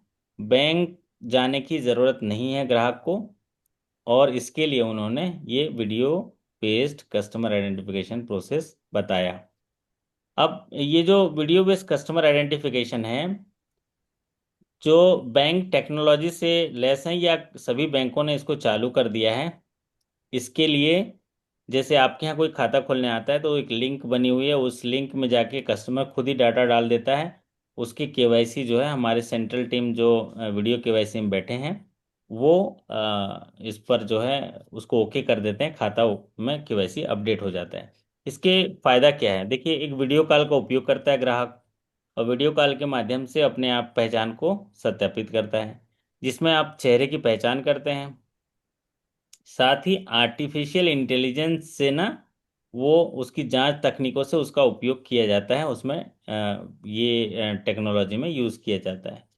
फिर उसके बाद कोई भी पेपर लेने की ज़रूरत नहीं ना, आधार का फोटोकॉपी मांग रहे हो ना पैन का फोटोकॉपी मांग रहे हो, केवल केवल डिजिटल माध्यम से ग्राहकों को इंक्लूड कर रहे हो और उनको जो है ऑनबोर्ड कर रहे हो। तो ये ग्राहकों को सुविधा को बढ़ाता है। एक ग्राहक के पास फोटोकॉपी करने के लिए मशीन के पास नहीं है, तो वो सारी चीज़ें वो वहाँ पर ऑनबोर्ड करता है, उसकी लागत को कम करता है, उसका 10 रुपये भी बचाए तो बहुत बचाए ना, कितने करोड़ों ग्राहक हैं, तो फोटोकॉपी का पैसा बच जाता है। और सबसे बड़ी बात है, हमें इसे इस्तेमाल करना चाहिए क्योंकि भारतीय रिजर्व बैंक इसे अप्रूव किया है। एक लेटेस्ट डिजिटल टेक्नोलॉजी है जिसमें हम केवाईसी वेरिफिकेशन करते हैं, और ये किस में काम आएगा, अर्पिता जी बताइए तो, ये किस में काम आएगा, है ना? क्यों ऐसा परमिशन दिया भारतीय रिजर्व बैंक ने? कोई साथी बताएगा? सब तो गांव में काम करते हो। भाई आप बताओ, 2014 में हम लोग घर घर जा जाके खाते खोले, है ना? अब उसका केवाईसी वेरिफिकेशन करना है तो घर जाके नहीं, वहीं से उनके पास मोबाइल तो है ही है सबके पास, तो यहीं से वीडियो कॉल करके वेरीफाई कर लीजिए, है ना? बात समझ में आई तो बोलिए हो। हम्म तो इसीलिए आप सोचो कि उनका सुविधाजनक तरीके से उनका केवाईसी अपडेट हो जाए, इसलिए हम लोग उनको वीडियो केवाईसी इस्तेमाल हमें करना चाहिए। Which platform was launched for recurring digital payments? एक रिकरिंग डिजिटल पेमेंट क्या है, मतलब एक खाते से समान राशि हर महीना कट कट के जाना है, उसको डिजिटल रिकरिंग पेमेंट कहते हैं। उदाहरण के तौर पर किसी ने बाइक लोन लिया 1120 रुपये की किस्त है, तो हर महीना 3 तारीख को कटना है, तो ऐसे लिए इसके लिए कौन सी प्रणाली डिजिटल पेमेंट में इस्तेमाल की जाती है? क्लरिकल टू ऑफिसर के लिए काफ़ी एक्सपेक्टेड पूछा जाने वाला सवाल है। नच, ई रूपी, BBPS या ECS? तो कोई साथी बताएगा कि कौन सा इस्तेमाल करते हो आप लोग, कि जब TCS डेबिट। ECS debit? नहीं, ECS डेबिट तो ऐसा होता है कि एक account debit, Monday. Multiple account credit, Ladli Behna, ठीक है, तो वो ECS होता है।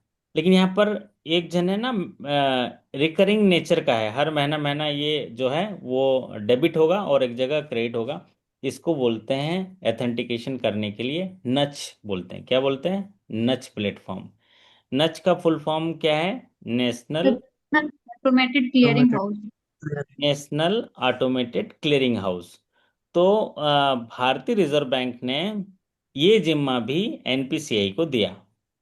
उन्होंने एनपीसीआई जब 2008 में बनाया तो उन्होंने कहा कि भाई एक सिंगल अम्ब्रेला के तहत ये पेमेंट सेटलमेंट जो खुदरा सेटलमेंट है आप उसको करो। तो एनपीसीआई एक सेंट्रलाइज्ड मतलब एक सर्विस देता है जिसमें वो नेशनल ऑटोमेटेड क्लियरिंग हाउस है, जो कि बैंक और फाइनेंशियल इंस्टीट्यूशन प्लस गवर्नमेंट जो हमेशा बार बार भुगतान होने वाले चीज़ों को, उदाहरण के तौर पर लोन की ईएमआई हो गया, बिजली बिल हो गया, बीमा प्रीमियम हो गया, इनको अगर कोई कस्टमर हर महीना पेमेंट करना चाहता है ऑटोमेटेड क्लियरिंग के तौर पे, तो नच में वो मैंडेट देता है, मैंडेट अप्रूव हो जाता है और फंड हमेशा ट्रांसफर होता रहता है। इसका विशेष बात यह है कि ये स्वचालित है, हर महीना अपने आप ऑटोमेटेड क्लियरिंग हाउस में चला जाता है और रिकरिंग तौर पे होता है। तो नच जो है आपके फिजिकल अपीयरेंस, फिजिकल रिक्वेस्ट को कम करता है और जो भी फंड है उसके ट्रांसफर को इलेक्ट्रॉनिक रूप से सरल बनाता है, सुगम बनाता है। इसीलिए और दूसरा कोई चूक नहीं होती है टाइम का, उसका नुकसान नहीं होता है। तो ये समय की बचत है और डिजिटल का फायदा है। तो यहाँ पर क्या होगा, नच जो है इसका सही होगा, नेशनल ऑटोमेटेड क्लियरिंग हाउस। अब आते हैं, विच payment system allows 24/7 instant fund transfer, है ना। निम्नलिखित में से कौन सी भुगतान प्रणाली जो है 24/7 इंस्टेंट फंड ट्रांसफर की सुविधा देता है? नेफ्ट, आरटीजीएस, आईएमपीएस और ईसीएस। अब बताइए कौन सा देता है? आईएमपीएस देता है, क्योंकि आईएमपीएस का फुल फॉर्म ही है इमीडिएट पेमेंट सर्विसेज। सब लोगों को लग रहा होगा आरटीजीएस भी तो तुरंत हो जाता है होगा, है ना। लेकिन ऐसा नहीं, आरटीजीएस के लिए भी 2 आवर्स का टाइम भारतीय रिजर्व बैंक ने दिया है। एनईएफटी और आरटीजीएस का सेटलमेंट आरबीआई देखता है, और बाकी जो ये आईएमपीएस वगैरह का सेटलमेंट जो है वो एनपीसीआई के माध्यम से होता है ना। यहाँ पर एनपीसीआई सॉरी आईएमपीएस इसका करेक्ट आंसर होगा। RBI is initiative for offline digital payment. RBI ने एक इनिशिएटिव दिया है ऑफलाइन डिजिटल पेमेंट के लिए, मतलब ऐसी जगह में जहाँ पर हम चले गए, अच्छे लाल जी के घर चले गए, अच्छे लाल जी खेतों तरफ ले गए, है ना, खेत है अच्छे लाल जी आपके मोहल्ले में, है ना। और वहाँ पर अच्छे लाल जी सब्जी बेचने वाला अच्छा मिल गया और हमको खरीदना है, और वहाँ नेट नहीं चल रहा है, तो कैसे करोगे पेमेंट? वो तो अच्छे लाल जी के साथ जाएंगे तो पैसे भी नहीं लेगा, अरे महाराज आप आ गए हो, पैसे क्या बात है, हम नहीं लेंगे, आ जाएंगे बैंक बोलेगा। लेकिन वहां पर भी अगर भुगतान प्रणाली करना है तो हमें क्या करना है, यूपीआई लाइट करना है। क्या करना है? यूपीआई लाइट करना है, जिसके बारे में अभी हम लोग पढ़े हैं। अभी उसमें बहुत सारे बदलाव हो गए हैं, एक अलग से सेशन कर दूंगा यूपीआई लाइट का, ताकि आपकी क्लियरिटी हो जाएगी। आज तो मैं एक बेसिक लेवल के सवाल लेके आया हूँ डिजिटल पेमेंट पे, क्योंकि डिजिटल बैंकिंग एक बड़ा अभी इम्पोर्टेंट इमर्जिंग सेगमेंट है जिसको हमको जानना बहुत ज़रूरी है। आज का स्टैंडर्ड क्लरिकल टू ऑफिसर का है, फिर धीरे धीरे एक एक टॉपिक पे इन्हांस हम लोग चीज़ें सीखेंगे। Which is India central bank digital currency? India का सेंट्रल बैंक डिजिटल करेंसी कौन सा है? इनमें से बताइए तो, ए बी सी और डी। ए कहता है ई रूपी, लेकिन आप स्पेलिंग वगैरह देख लीजिए। बी कहता है ई रूपी, सी कहता है यूपीआई और डी कहता है फास्टैग। तो आप लोग बताइए क्या हो सकता है इसमें, कौन सा ई रुपी, बी ऑप्शन। बी ऑप्शन होगा? तो यही है, मतलब आप सोचिए आपको रीजनिंग का इस्तेमाल करना है एग्जाम में कि क्या सवाल पूछ रहा है, क्या जवाब देना है, किस तरीके से है। तो वहाँ पर एक रीजनिंग जो है आपको इस्तेमाल करना है। और हालांकि इसमें ये ई रूपी ये भी सही लगेगा, तो वो देख लीजिए ऐसा है कि नहीं। अगर अगर ऊपर वाला देखेंगे तो RUPI होता तो एक बार ई रूपी है ऐसा शायद कुछ है ना, या देखेंगे, लेकिन ये डिजिटल रूपी ही ऐसा है नीचे।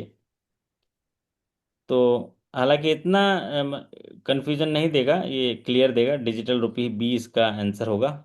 और नहीं भी होगा तो वहाँ पर आप लोग देख लीजिएगा सही तरीके से।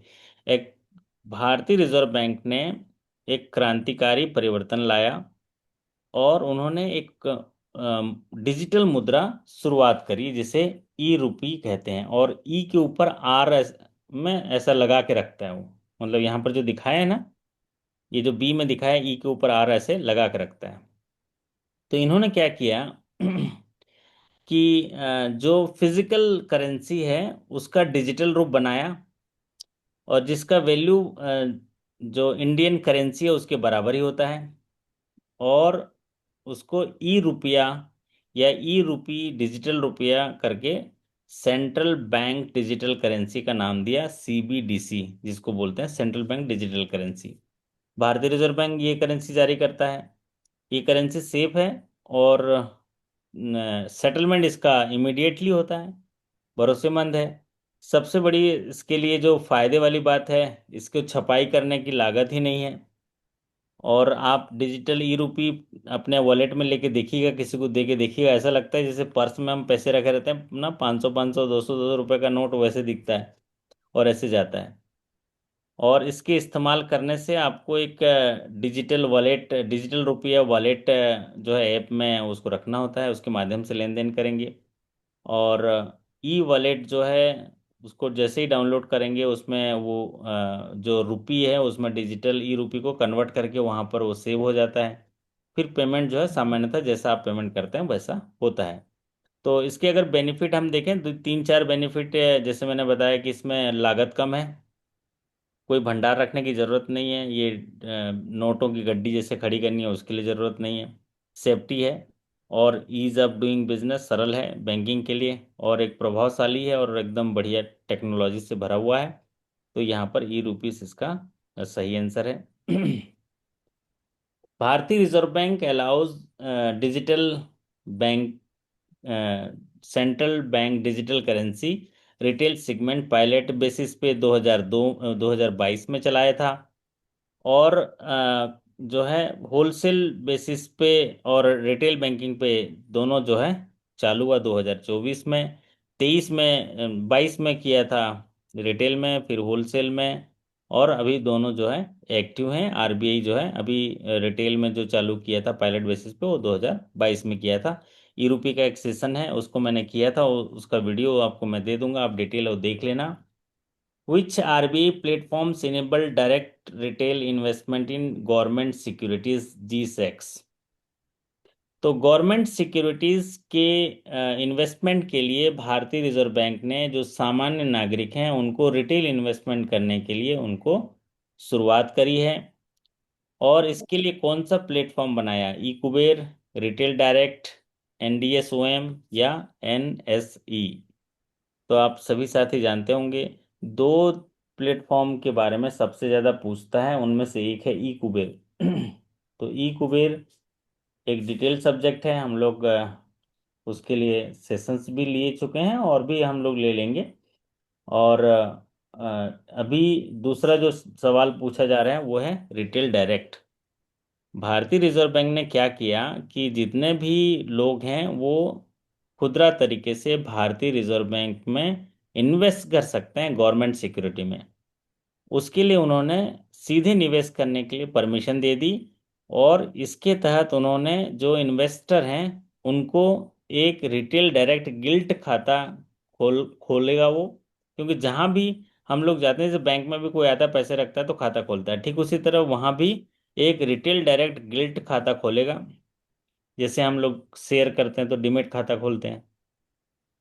तो गवर्नमेंट सिक्योरिटी में अगर आप इन्वेस्ट कर रहे हैं तो वहाँ रिटेल डायरेक्ट गिल्ट खाता खोलेंगे, और गवर्नमेंट के बॉन्ड हो गए, ट्रेजरी के बॉन्ड हो गए, सोवरेन गोल्ड बॉन्ड हो गए, ये गवर्नमेंट की जो सिक्योरिटी है उसको परचेज कर सकता है और उसको सेल कर सकता है। ये योजना इसलिए इम्पोर्टेंट है क्योंकि यहाँ पर जो इन्वेस्टर है, जो निवेशक है ना, वो कोई ब्रोकर वगैरह के कनेक्ट में नहीं रहते, मतलब उसमें ब्रोकर नहीं रहता, वो सीधे इन्वेस्ट करता है। जैसे ब्रोकर मतलब प्राइमरी और सेकेंडरी बाजार में जाने के लिए आपको ब्रोकर चाहिए ना, जैसे एंजिल में जाएंगे और कहाँ जाएंगे वहां से, मतलब आपको ग्रो ऐप में ये ब्रोकर के थ्रू जाते हैं, तो ब्रोकर अपना चीजें करता है वो। यहाँ पर क्या है, भारतीय रिजर्व बैंक कहता है कि आपको गवर्नमेंट सिक्योरिटी में इन्वेस्ट करना है, सीधे हमारे पास आइए, रिटेल डायरेक्ट गिल्ड खाता खोलिए और उसमें सरकारी बॉन्ड, ट्रेजरी बिल्स, सोवरेन, ये सारी चीज़ों में आप सरकारी प्रतिभूतियों में निवेश करिए और उसका बेनिफिट लीजिए। और निवेश करने के बाद आप उसको जो है ना सेकेंडरी मार्केट, फर्स्ट मार्केट में जो उसके सेल कर सकते हैं, खरीद सकते हैं। ये जो है चीज़ें बताई हैं, तो ये काफ़ी सुरक्षित हैं और सरकार द्वारा स्पॉन्सर्ड हैं, तो इसलिए गवर्नमेंट सिक्योरिटी वो जो है गारंटीड होते हैं और मतलब हाईली सेफ होते हैं।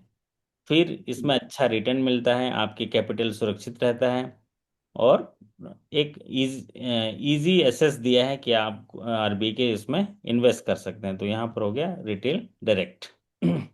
ई कुबेर एक रिपोर्टिंग प्रणाली है जो करेंसी चेस्ट, गवर्नमेंट ट्रेजरी, इसके लिए बैंकों को रिपोर्ट करने के लिए ये ई कुबेर पोर्टल है। उसके बारे में अलग से किसी दिन बताऊंगा। RBI framework for account aggregator helps in, अभी वर्तमान में जो लैंडिंग के लिए सबसे ज़्यादा इस्तेमाल किया जाने वाला जो एक फ्रेमवर्क है वो है अकाउंट एग्रीगेटर। सपोज हमारे सरिता जी को या अच्छे लाल जी को लोन की ज़रूरत है, तो लैंडिंग ऑनलाइन लैंडिंग लेने के लिए वो कहीं रिक्वेस्ट करते हैं, तो क्या होता है, हमको इतना 6 महीने का स्टेटमेंट, बैंक की सैलरी बताना, ये सारी चीज़ें लेके जाने की ज़रूरत नहीं है। आप जब अपने डिटेल्स डालते हैं तो अकाउंट एग्रीगेटर को कंसेंट देते ही वो डाटा शेयर कर देता है लेंडर को कि हाँ, जो अच्छे लाल जी बोल रहे हैं कि उनकी सैलरी 1 लाख रुपए जमा होती है, तो वो अकाउंट में दिख रहा है, वो चेक कर लेगा। इसको बोलते हैं अकाउंट एग्रीगेटर। तो डिफरेंट डिफरेंट जहाँ भी अकाउंट होगा वो उस लेंडर के साथ उनका इंटीग्रेशन होता है और अकाउंट एग्रीगेटर ये बता देता है। आरबीआई ने इसकी अनुमति दी है, लेकिन इसके लिए कहा है कि डाटा शेयर किया जाएगा, लेकिन उससे कंसेंट लिया जाएगा। किससे? कस्टमर से कंसेंट लिया जाएगा, उसके बाद ही डाटा शेयर किया जाएगा, चेक किया जाएगा। Which 2025 update reduce MDR for UPI small value payments? UPI के स्मॉल वैल्यू पेमेंट्स के लिए जो मर्चेंट वगैरह में जो मर्चेंट डिस्काउंट रेट्स होता है उसको रिड्यूस करने के लिए डायरेक्शंस दिए गए हैं। एक अलग से सेशन कर देंगे हम, जो 2025 में डायरेक्शंस दिया है। एक तो डिजिटल लैंडिंग का डायरेक्शंस दिया है, फिर एक डिपॉजिट्स वगैरह के लिए जो डिजिटल डायरेक्शन दिया है उसके लिए, जिसमें ये भी बात एमडीआर की है। वो है एनपीसीआई को डायरेक्टिव है कि उन्होंने स्मॉल वैल्यू पेमेंट के लिए एमडीआर को रिड्यूस करने के लिए कहा है। डिजिटल जो एक्सेप्टेंस है या डिजिटल पेमेंट आता है उसको बढ़ावा देने के लिए ये सब किया गया है। अगला है which digital services uses Aadhaar authentication for transaction. कौन सा डिजिटल सर्विसेज जो है आधार ऑथेंटिकेशन में काम आता है? कोई बताएगा? आधार से पेमेंट करना है तो यूपीआई में एक जाएगा कि फास्टैग में जाएगा, एमपीएस में जाएगा, किस में जाएगा? Option B. Okay, EPS. Option B AEPS क्या है? कोई साथी बताएगा थोड़ा? आप लोग तो छोटी छोटी जगह में काम करते हैं, ज़्यादातर एईपीएस जो है आप लोग इस्तेमाल करते होंगे, आपके बीसी इस्तेमाल करते होंगे। सर तो आधार जी सर, आधार इनेबल पेमेंट सिस्टम सिस्टम। बहुत बढ़िया। तो आधार इनेबल पेमेंट सिस्टम एक ऐसा सिस्टम है जो कि ग्राहक के आधार का प्रमाणीकरण कर देता है, मतलब उसको वेरिफिकेशन कर देता है आधार को फिंगरप्रिंट रखते ही, और कंफर्मेशन कर देता है उस व्यक्ति के अनुदेश को और उसके बैंकिंग लेन देन को अप्रूव कर देता है या उसकी सुविधा दे देता है। इसके लिए माइक्रो एटीएम्स की ज़रूरत होती है या आधार इनेबल्ड जो सिस्टम है उसकी ज़रूरत होती है, जिसमें कि भुगतान कर सकते हैं, फंड ट्रांसफ़र कर सकते हैं या बैलेंस इंक्वायरी कर सकते हैं। इसको संचालित करता है कौन? एनपीसीआई करता है। और इसमें जो है ग्राहक जो है बिना डेबिट कार्ड के या पिन कार्ड के वो आधार लिंक के तरीके से उनको पेमेंट हो जाता है, फिंगरप्रिंट का इस्तेमाल करते हैं। अब इसमें एईपीएस में इसकी लिमिटेशन जरा बताएंगे। एईपीएस मैक्सिमम कितना पेमेंट कर सकते हैं, कितना पेमेंट करते हैं, ट्रांजैक्शन लिमिट कितना है एईपीएस में? पर 20,000। ट्रांजैक्शन 10,000 है। पर ट्रांजैक्शन कितना है? 10,000 है। पर डे का ट्रांजैक्शन कितना है? 20,000 है। 50,000 और पर मंथ का ट्रांजैक्शन कितना है? 50,000 है। और पर मंथ मिनिमम ट्रांजेक्शन कितने में, पर मंथ जो है वो ट्रांजेक्शन जो है 50, मतलब per transaction 10,000, per day 20,000, per month 50,000, इतना देख लेंगे। या नहीं तो मंथली लिमिट जो है उसकी, नंबर ऑफ ट्रांजेक्शन कोई साथी बता पाएगा नंबर ऑफ ट्रांजेक्शन कितना है मंथली? और फोर नहीं, ट्रांजेक्शन। वो ट्रांजेक्शन तो स्मॉल अकाउंट वाला है ना, BSBDA के लिए है ना। जी। AEPS के लिए मैं आपको फिर से बता दे रहा हूँ, AEPS में अगर सिंगल ट्रांजेक्शन अलाउड करना है तो 10,000 सिंगल ट्रांजेक्शन AEPS से, अगर पर डे करना है तो 20,000, और पर मंथ करना है तो 50,000, और पर मंथ में 10 ट्रांजेक्शन्स जो है अलाउड है उसमें, कितना, 10 ट्रांजेक्शन। और UPI में जो है ट्रांजेक्शन कितने अलाउड है बताइए, यूपीआई में कितने ट्रांजेक्शन कर सकता है यूपीआई में? यूपीआई पर डे ट्रांजेक्शन कितना कर सकता है, मैक्सिमम ट्रांजेक्शन्स, कोई साथी बताएगा? Maximum number of transaction UPI में होता यह है कि 20 सर।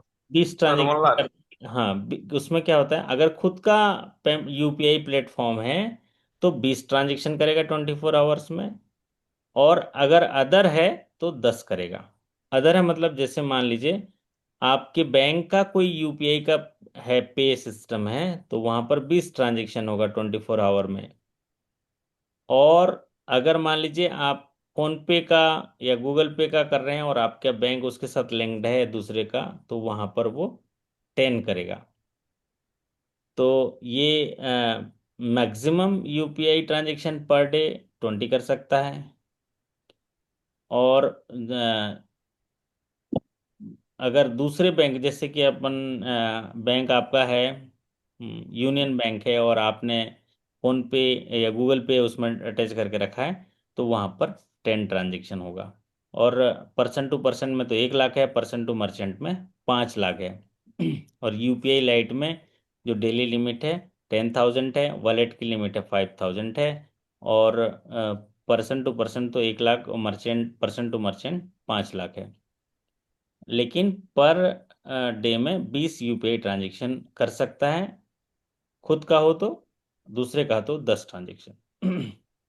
चलिए, और कई बैंकों के इंटरनल पॉलिसी में उसको और भी लगाया है, कई लोगों ने 5 ट्रांजेक्शन में भी रोक लगा दिया, अदर प्लेटफॉर्म का है, क्योंकि फ्रॉड हो जाता है ना उस समय, वो 5 ट्रांजेक्शन से ज़्यादा नहीं कर पाता है, तो इसके लिए इंटरनल पॉलिसी भी हमको पढ़ना होगा।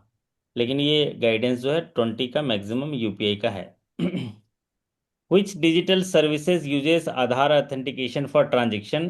APS करता है, Aadhaar enable payment system. Which mode of eKYC requires OTP based Aadhaar verification? OTP based Aadhaar verification हुआ तो उसको क्या वेरिफिकेशन कहते हैं, आप लोग बताइए। ग्राहक कहीं बैठा हुआ है, ठीक है सरिता जी, वो आया नहीं है, और उसको हमने कहा कि आपके आधार पे OTP गया है, बता दीजिए, और वेरीफाई का हो जाएगा, तो उसको कौन सा मोड कहते हैं? उसको कहते हैं आधार OTP केवाईसी कहते हैं। हालांकि ये सवाल बिल्कुल नहीं बनेगा, छोड़ दीजिए। इन 2025 आरबीआई मैंडेटेड टोकनाइजेशन, टोकनाइजेशन के लिए मैंडेट किया है कि आरबीआई ने कहा है कि आप जितने भी कार्ड्स हैं, डेबिट कार्ड्स हैं, उनको टोकनाइजेशन करिए, टोकन सिस्टम करिए। तो ये ताकि उनका कोई फ्रॉड ना हो। अगर हम कार्ड टोकनाइजेशन के बारे में जानना चाहेंगे तो एक ना सिक्योर्ड प्रोसीजर है जिसको टोकनाइजेशन प्रोसीजर कहते हैं। डेबिट कार्ड में 16 डिजिट का नंबर होता है जो एक टोकन में बदल दिया जाता है। नंबर हमारे 16 डिजिट के हैं, लेकिन उसको यूनिक और सेफ टोकन में बदल दिया जाता है, जिससे आपका जो ओरिजिनल कार्ड नंबर है या फाइनेंशियल उसकी जो जानकारी है ना, वो छुप जाता है, सुरक्षित रहता है। और ये प्रक्रिया भारतीय रिजर्व बैंक ने शुरू में पायलट बेस पे चलाया, लेकिन अब अनिवार्य कर दिया 2025 में, कि जब भी कोई ग्राहक भुगतान करता है मोबाइल पर, कॉन्टेक्टलेस पर, एटीएम का ऑनलाइन पर, तो वहां पर उस व्यापारी के वास्तविक कार्ड का विवरण जाने के बजाय वो टोकन का इस्तेमाल करेगा। टोकन इस्तेमाल करेगा जिससे डाटा लीक नहीं होगा, उसका क्लोन नहीं होगा, उसका कार्ड नंबर नहीं जाएगा। तो ये उसको टोकनाइजेशन कहते हैं। तो टोकनाइजेशन मतलब एक ऐसी प्रक्रिया है जो डेबिट कार्ड के 16 डिजिट नंबर को एक टोकन में बदल देता है, और उस टोकन के लिए रिक्वेस्ट जब किसी वेबसाइट पर जाएगा तो कार्ड को टोकनाइज करने का रिक्वेस्ट करेगा, और टोकन जनरेट होने के बाद उस टोकन का इस्तेमाल करेगा, जिससे कि उसके कार्ड के जो डिजिट्स हैं, फाइनेंशियल डिटेल्स हैं, वो सुरक्षित रहेंगे। और फ्यूचर में जब आप उस मर्चेंट के पास जो है लेन देन करने नहीं जाते हैं, तब भी वो आपका टोकन का इस्तेमाल जो है कार्ड का इस नंबर का इस्तेमाल नहीं करेगा। आप उस टोकन का इस्तेमाल करेंगे तो आपका सारे भुगतान की अनुमति हो जाएगी, टोकन वहां पर रजिस्टर रहेगा।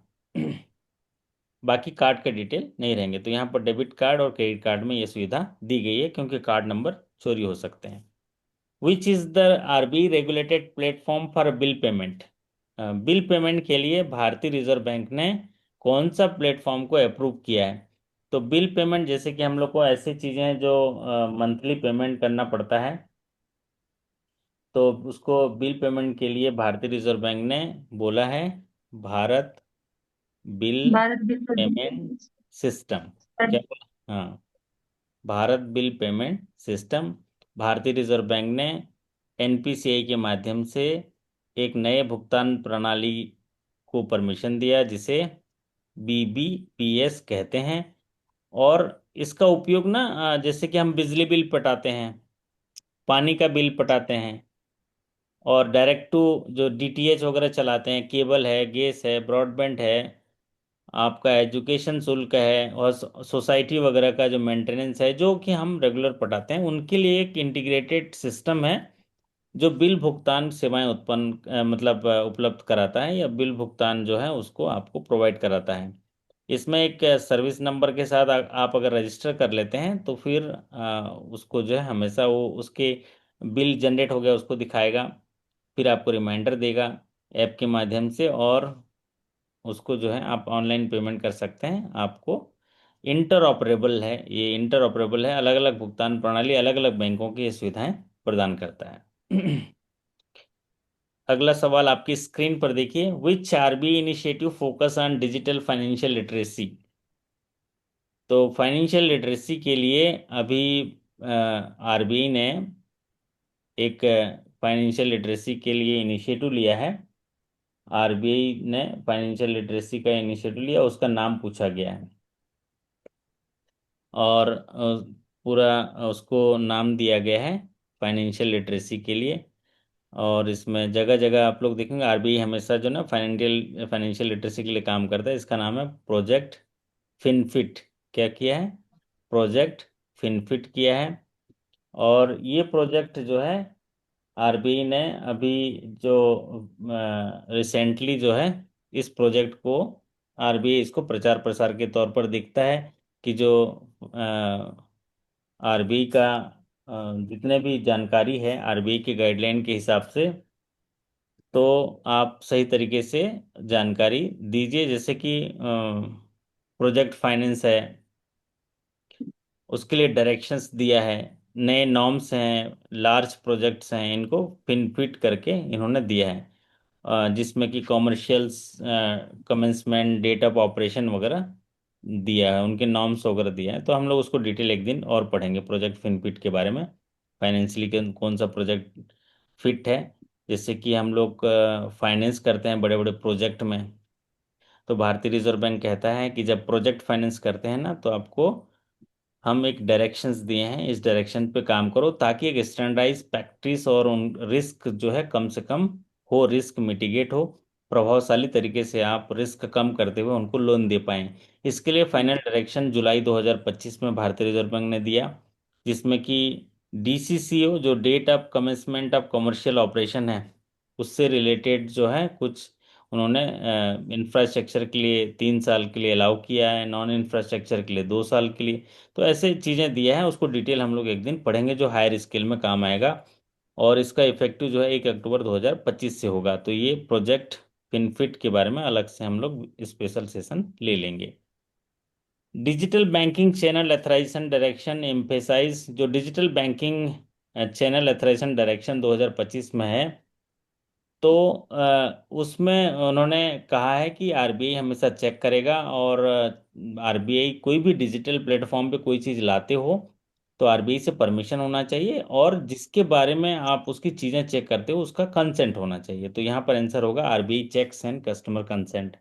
तो आज की सेशन में जितने भी मास्टर डायरेक्शन के कोट आए हैं, जैसे कि डिजिटल लैंडिंग का मास्टर डायरेक्शन, वो भी एक सेशन लेने लायक है। Digital banking channel authorization direction, वो भी के लिए है। प्रोजेक्ट फिनफिट, बहुत सारे डायरेक्शंस आए हैं, उनको हम लोग अलग अलग भी उसके डिटेल एक एक सेशन में करा देंगे। और जैसे यूपीआई सेगमेंट है, एनपीसीआई है, इसके बारे में भी हम लोग करेंगे। ठीक है। तो आज के सेशन में हम लोग, भले इतना देर हो गया है लेकिन फिर भी हमारे 50 साथी पढ़े हैं, तो ये हमारी सफलता सुनिश्चित करेगा। और भले ही आपको यहाँ पर इतनी सारी जानकारियाँ मिली हैं, आप 1 घंटा 2 घंटा यहाँ पर व्यतीत किए हो, लेकिन यकीन मानिए कि जब हमारे साथ सेशन में होते हैं तो एक सवाल में कई सवालों के जवाब आपको मिलते हैं, और आपके स्मृति पटल में वो सारे सवालों के उत्तर जाते हैं। आप हमेशा याद रखिए, आपके मन मस्तिष्क में जो भी जानकारी जा रही है उसको आने दीजिए, क्योंकि उसका इस्तेमाल करने के लिए हमारा मन है। भगवान ने हमारे पास तीव्र गति वाला एक यंत्र दिया है जिसको मन कहते हैं। आप उसका इस्तेमाल करके देख लीजिए। अभी सरिता जी अपने घर में बैठे बैठे सोचेंगे कि मैं दिल्ली चली जा रही हूँ, तो दिल्ली का वो नज़ारा दिख जाएगा, है ना? यस, दिख जाएगा कि नहीं दिख जाएगा बताइए? कई बार बिल्कुल गए हो गए आप, है ना सरिता जी? दिख जाएगा। अभी आप सोचिए मैं बिल्कुल। दिल्ली, वहाँ का सब चीज़ दिख जाएगा। दीदी क्या कर रही है, भाई क्या कर रहा है, सब दिख जाएगा। तो सोचो हमारे पास कितने हमारे पास भगवान ने दिया हुआ है।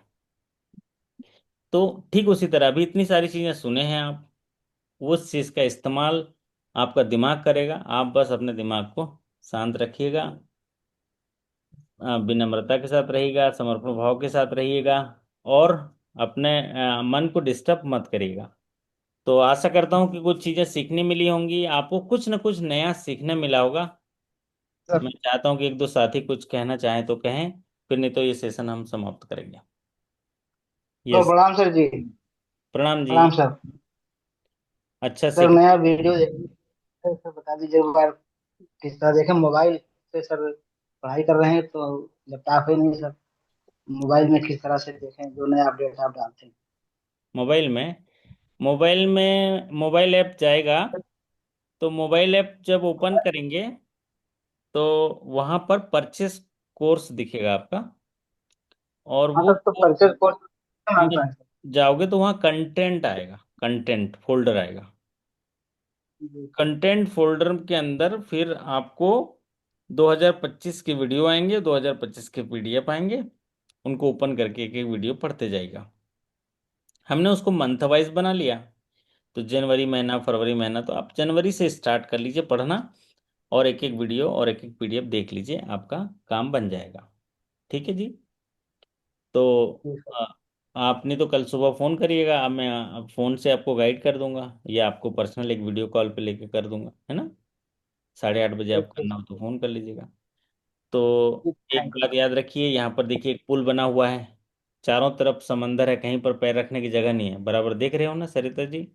आपके जी बाएं सर। साइड में देख लीजिए एक समंदर है, और वहां पर एक रास्ता बनाया हुआ है। ये रास्ता हमारा ज्ञान का रास्ता है, जो अभी हम पढ़ रहे हैं, है ना? उसी में से हमको सफर करके एक पद से दूसरे पद में पार हो जाना है। 4 लाइन, आप साथ में रहेंगे, आपको पता भी नहीं चलेगा, झूला झूलते हुए यहाँ पहुंच जाएंगे, सफल हो जाएंगे, है ना? और नहीं तो और भी बदतर क्या हो सकता है, जब हम कुछ नहीं कर सकते मान लीजिए, तो एक प्रयास तो कर सकते हैं, है ना? तो एक बिल्कुल प्रयास करेंगे, और हमको उस तरफ पार होना है, इस पार से उस पार होना है। जिस तरह एक दिन पूरा उजाला नहीं होता, आधा अंधेरा और आधा उजाला होता है, बताइए, आधा अभी नाइट चल रहा है, आधा अंधेरा, और दिन में उजाला होगा, बराबर बराबर है ना? 12 घंटा उजाला, 12 घंटा अंधेरा। ठीक उसी तरह हमारे जीवन में भी सुख और दुख 50-50% होते हैं। तो आप हमेशा सुख की कल्पना मत करिए, या हमेशा आराम की कल्पना मत करिए। आधा आराम रहेगा तो आधा संघर्ष रहेगा, लेकिन रहेगा जरूर। कला कौशल तो उस समय है कि जब संघर्ष की बारी आई तो हम किस तरह से व्यवहार करते हैं। जिस तरह हम अंधेरा होता है तो आप अभी क्या है, अपने अपने घर में बैठे हैं, लाइट में सुन रहे हैं, पढ़ रहे हैं, सो रहे हैं। ठीक उसी तरह आप सवेरे का इंतजार करते हैं और फिर सवेरे आप एक्शन भी ले जाते हैं। ठीक उसी तरह जब हमारे जीवन में भी ऐसे दुख आते हैं तो आपको इंतजार करना है और सहना है, रुकना है, फिर जब अच्छा समय आएगा तो आगे बढ़ना है और अपने आप को संभाल के रखना है। तो आप इसी तरह सीखते रहिए, मुस्कुराते रहिए और सफलता पाते रहिए, और जो भी आपके रोल और रिस्पॉन्सिबिलिटी है उसको निभाते रहिए और क्लास में आते रहिए। ये आशा और विश्वास के साथ मैं आप सभी के अच्छे कार्य निष्पादन, बेहतर स्वास्थ्य और शानदार सफलता की कामना करता हूँ। आपसे विदा लेता हूँ। Right sir. आप सभी से कल मुलाकात होगी, तब तक के लिए धन्यवाद, नमस्कार, शुभ रात्रि।